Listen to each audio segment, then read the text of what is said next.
25 जून यानी कि 10,000 एकादशी का फल आपको प्राप्त होने वाला है। एकादशी है क्या? और एकादशी, ये जो निर्जला एकादशी है, आपके जीवन में कैसे पुण्य कर्मों की भरमार ला सकती है। और इस बार की तो ऐसे ही एकादशी अपने आप में ही सर्वश्रेष्ठ है।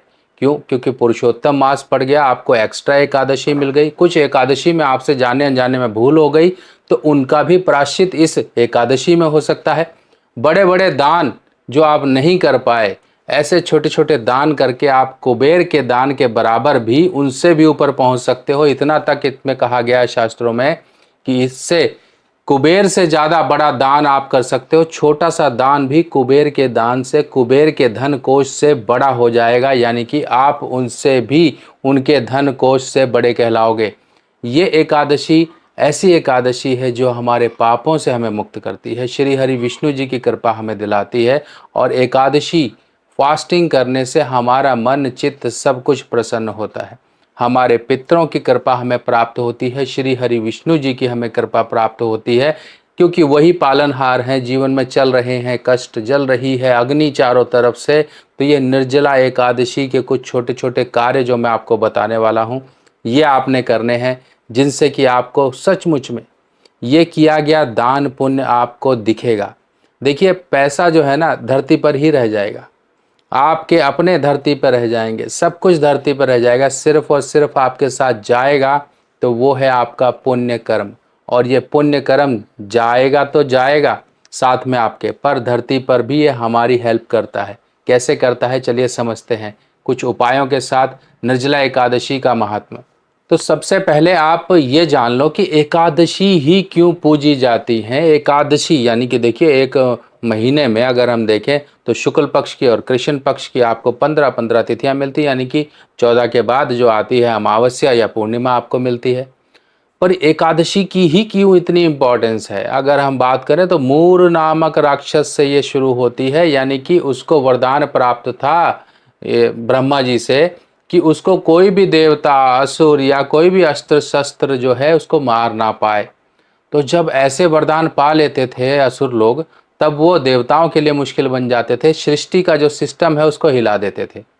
अब उसको जो है मिटाने के लिए, मूर नामक राक्षस को मिटाने के लिए श्री हरि विष्णु जी भी थक गए एक तरह से। क्यों? क्योंकि उनको तो ब्रह्मा जी का वरदान था कि कोई देवता नहीं मार सकता, देवता का अस्त्र शस्त्र नहीं उनको कुछ कर सकता। पर एक चूक उसने कर दी थी।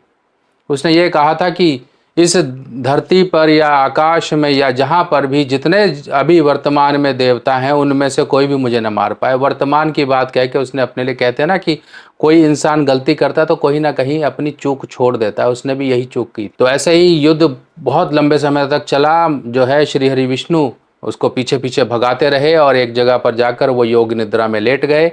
फिर जैसे ही मूर नामक राक्षस ने उन पर एक हमला करने की कोशिश करी, यानी कि निद्रा में श्री हरि विष्णु के ऊपर हमला करने की कोशिश करी, उनके शरीर से एक दिव्य, यानी कि श्री हरि विष्णु जी के शरीर से एक दिव्य रोशनी प्रकट हुई, जो एक माता थी। उन माता का नाम है एकादशी।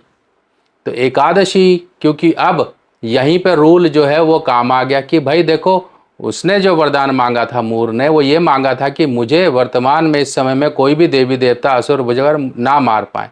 पर जो एकादशी देवी थी वो प्रकट हुई उस वरदान के बाद, यानी कि अब वरदान वहीं पर ही उसका खराब हो गया कि भाई वरदान, आप समझ रहे हैं कि वो अब रिसेंट देवी पैदा हुई और पैदा होते ही उन्होंने मूर नामक राक्षस का अंत कर दिया। अब अंत हो गया, सृष्टि का बैलेंस सही हो गया, अब सब कुछ, यानी कि जो बैलेंस बिगाड़ रहा था मूर राक्षस, तो वो सेट हो गया। अब यहीं से ही एकादशी को वरदान प्राप्त हुआ कि व्यक्ति के जीवन में आए संकट, व्यक्ति के जीवन के पाप, क्योंकि वो मूर जो राक्षस था वो पाप था, तभी पाप हरणी एकादशी कहा जाता है। यानी कि एकादशी का व्रत जो करता है उनको वरदान प्राप्त है श्री हरि विष्णु जी का, कि जो भी एकादशी का व्रत करेगा, क्योंकि एकादशी जो है श्री हरि विष्णु जी की प्रिय है, तो इसीलिए आप डायरेक्ट श्री हरि विष्णु जी की कृपा पाते हो, यहाँ पर आप कुछ भी कार्य करते हो। ये हो गया एक पीछे इसकी इम्पोर्टेंस, तभी एकादशी को पूजा जाता है। अब हम बात करते हैं एकादशी में किया क्या जाता है। एकादशी का महात्म महाभारत काल में युधिष्ठिर को श्री कृष्ण जी ने सब समझाया कि इस तरह से एकादशी ये है, ये है, ये है। पर इसे ये जो निर्जला एकादशी है, इसे पांडव एकादशी भी कहते हैं। पांडव एकादशी इसलिए कि जब भीम पहुँचे ऋषि वेद व्यास की जी के पास, तब उन्होंने पूछा कि एकादशी जो है किस तरह से मैं एकादशी का फल पाऊँ, मैं तो भूखा रह ही नहीं सकता थोड़ी देर भी। तब उन्होंने बताया कि आप एक काम करो, सभी एकादशी आप नहीं रख पा रहे हो तो एक एकादशी किसी तरह से आप नियम पालन करो, आपके द्वारा किया गया जो भी पाप है, जो भी गलतियां हैं, उनका अगर निवारण चाहिए तो आपको ये व्रत करना पड़ेगा। तो उन्होंने व्रत इस तरह से धारण किया, जिसके बाद ये मान्यता बनी। अब इस दिन बात आती है वो लोग जो व्रत नहीं रख सकते। देखिए पहली बात तो ये समझ लीजिए, ये साइंस ने भी प्रूव किया है। साइंस तो देखिए बाद में आई है और ऋषियों ने हमारे सब कुछ देखकर हमारे सब कुछ बता दिया। एक बात समझिए, जो हम आजकल विदेशी इन चीज़ों को ज़्यादा मानते हैं, अपनी चीज़ों को कम मानते हैं, ये हमारी ही भूल है। हम आज और कल और वर्तमान कहने की जो चीज़ें हमने दी विदेशियों को कि वो उस पर रिसर्च कर रहे हैं, उस पर काम कर रहे हैं, वो चीज़ें तो पहले ही खोजी जा चुकी है हमारे ऋषि मुनियों द्वारा। अपने योग ध्यान निद्रा से उन्होंने सब कुछ खोज खाज के हमें जनमानस तक उसे सिंपल तरीके में दे भी दिया। हम उसको ना मानकर फिर विदेशी माने, ठीक है चलिए, उसमें एक एडवांस रिसर्च रिसर्च होती है, वो हर कोई करता है, हम भी कर रहे हैं, वो भी कर रहे हैं। जब ये एकादशी की बात आती है तब एकादशी हमारे शरीर के जो हमारे कहते हैं ना कि हमारे अंदर कैंसर पैदा करने वाले जो सेल्स होते हैं, वो उन कोशिकाओं को अगर हम जो है पोषित करते रहें तो हमारे शरीर में वो पैदा होते रहते हैं। तो जब हमारे अंदर स्टारवेशन होती है, खाली पेट होते हैं, हम फास्टिंग होते हैं, 24 आवर्स फास्टिंग होती है, इंटरमिटेंट फास्टिंग होती है, इस तरह की फास्टिंग रखते हैं ना, इससे हम कैंसर जैसी जो बीमारियों से बच जाते हैं। साइंस का भी आपने समझ लिया है।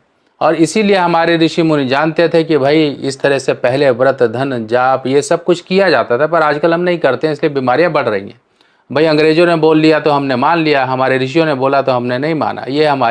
ये हमारी गलती नहीं है, कलयुग का प्रकोप है, कलयुग ही है जो हमसे जघन्य काम करवाता है, उल्टे सीधे काम कराता है, हमारी सोच के विरुद्ध हमें भगाता है, हमें उस जो कहते हैं ना कि तेल और पानी की तरह रखता है।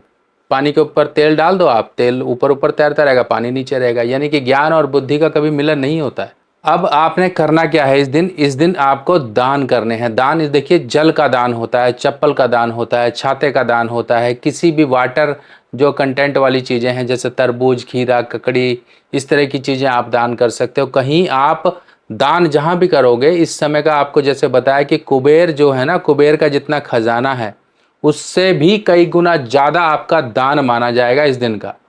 इसीलिए कहते हैं कि दान पुण्य करते रहो। हो सकता है जाने अनजाने में आपके द्वारा कुछ ऐसा दान हो जाए जो आपके ऊपर जीवन में मुश्किलें क्रिएट कर रहा था, उसका दान हो गया तो बहुत बढ़िया। आप दान कहाँ कहाँ होगा, आप गौशाला में दान करें, आप कुष्ठाश्रम में दान करें, आप वृद्धाश्रम में दान करें, आप कहीं भी यज्ञशाला में दान करें, आप इस तरह से कहीं धर्म स्थान में दान करें, धर्म स्थान के कुछ मेंटेनेंस में दान करें, ये दान होते। कहीं पर अनाज दान करो, कहीं पर दवाइयाँ दान करो, जहाँ पर आपको जो चीज़ दिखती है, आपको लगता है कि भाई आज का दिन मैं दान करूँगा, पर मुझे दिख जाए उस तरह की चीज़, जैसे मान लो रास्ते में कोई ज़रूरतमंद है, भिखारी है, खाना खाने के लिए बैठा हुआ है, आपको लगता है तो उसके लिए पहले से ही खरीद के जाओ, वो मिलेगा तो उसको दे दो।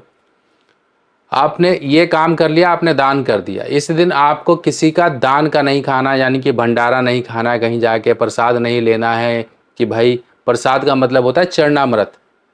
आप चरणामृत लीजिए, वो प्रसाद माना जाता है। ये नहीं कि भैया आप तो देने गए, प्रसाद का मतलब होता है नाम जप, प्रसाद का मतलब होता है उस अमृत को धारण करना।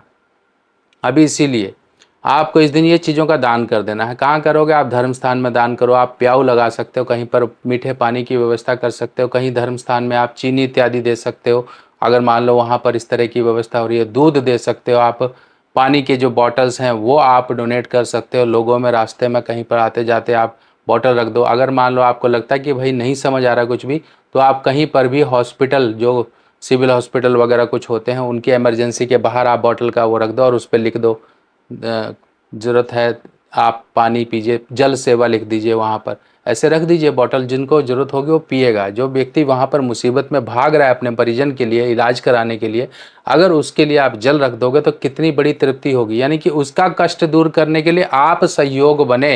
ये परमात्मा की नियति होती है कि आपके कष्ट दूर करने के लिए कोई व्यक्ति आएगा। अब इस तरह से आते हैं। इस दिन स्वर्ण दान करने का एक महत्व है। इस दिन मटकी कलश दान करने का, जल भरकर वो दान करने का महत्व है। यानी कि देखो, सोना चांदी ये सब कुछ यहीं रह जाएंगे, दान कर दो। जीवन एक नियम है, आप सोना दान करोगे तो जीवन में सोना बढ़ेगा, आप चांदी दान करोगे तो जीवन में चांदी बढ़ेगी, आप जीवन में सुख दान करोगे तो सुख बढ़ेंगे। आप सुख यानी कि कैसे दान करोगे? अपने सुख छोड़ दूसरे के सुख बढ़ाओ। कोई ज़रूरत में है, उसके जीवन में कष्ट ही बहुत है, उसका कोई देखने वाला नहीं है, उसको कुछ भी इस तरह से नहीं हेल्प मिल गई, आप उसके कष्ट हरो, उसके जीवन में सुख लाओ, आपका सुख बढ़ेगा। इस तरह से ये सब काम किए जाते हैं।